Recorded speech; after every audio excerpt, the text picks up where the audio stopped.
go incognito mode on Facebook. Hello everyone, I'm here to guide you how you can go incognito mode on your Facebook. So in this video, I'm going to show you how you can hide your active status on your Facebook. So basically making yourself invisible on Facebook and not displaying your active status to anyone so they don't know that you are active anymore on your Facebook. So first of all, launch your Facebook app, and once you are here, you have to tap on the three rules or hamburger option, which is on the top right corner of the screen. And scroll down and tap on the setting icon or go for the setting. Once you are here, you have to scroll down and select the active status. And once you have select your active status, so here you have the little knob you can show when you are active. So to do is you have to click it and turn off.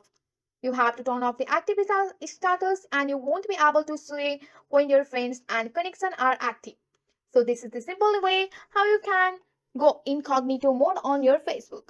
That's it for today. If you like this video, please hit that like button and subscribe for more. I will see you in the next one. Thank you.